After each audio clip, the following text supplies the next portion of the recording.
Menteri Koordinator Bidang Politik, Hukum, dan Keamanan, Menko Polhukam, Mahfud MD, menyatakan siap adu kekuatan dalam mengusut kasus baru terkait dugaan penipuan dan penggelapan dana Koperasi Simpan Pinjam, KSP, Indosuria. Ia menilai Kejaksaan Agung sudah profesional dan bersungguh-sungguh dalam menjatuhkan tuntutan terhadap dua petinggi KSP Indosuria, yaitu Henry Surya dan June Indria.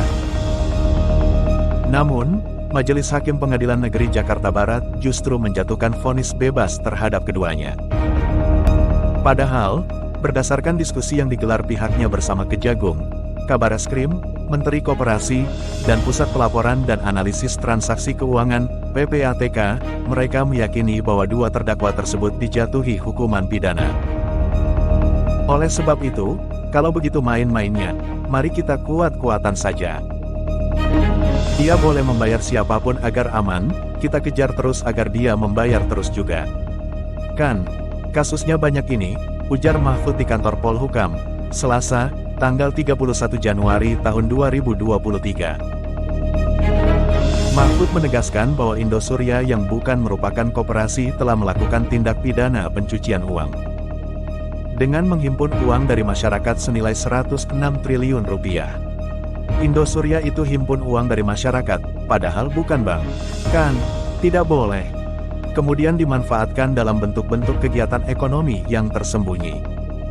Itu kan pencucian uang, melanggar undang-undang perbankan, melanggar masalah tindak pidana pencucian uang dengan nilai sekira 106 triliun rupiah, kata Mahfud.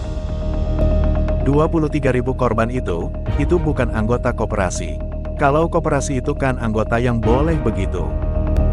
Dia bukan anggota, uangnya dihimpun lalu dimanfaatkan begitu saja, sambungnya. Mahfud menyatakan Indosuria tak memiliki dasar hukum sebagai koperasi. Mereka hanya berdasarkan keterangan dari seseorang di kantor kementerian dalam menghimpun dana. Bukan SK, bukan pendaftaran badan hukum ke lembaga hukum yang resmi, jelasnya. Lebih lanjut, Mahfud menyatakan akan melakukan penyidikan parsial bersama Bareskrim Polri terkait kasus tersebut. Nah, itu yang akan dilakukan. Pokoknya sekarang masih ada analisis, kita tidak boleh kalah. Rakyat dihisap terus, pungkasnya. Dalam kasus ini, June divonis bebas oleh Majelis Hakim PN Jakarta Barat pada tanggal 18 Januari tahun 2023. June dinyatakan tak terbukti bersalah sebagaimana dakwaan jaksa penuntut umum. Kemudian, Henry juga divonis bebas pada tanggal 24 Januari tahun 2023. Henry dinilai terbukti melakukan perbuatan yang didakwakan jaksa, tetapi dalam perkara perdata, bukan pidana. June sebelumnya dituntut 10 tahun penjara. Sementara Henry Surya dituntut 20 tahun buih dan denda 200 miliar rupiah subsidi 1 tahun kurungan. Dalam kasus ini, KSP Indosuria diduga menghimpun dana secara ilegal menggunakan badan hukum yang berujung pada gagal bayar. Terima kasih sudah menonton dan jangan lupa subscribe untuk mengikuti informasi selanjutnya.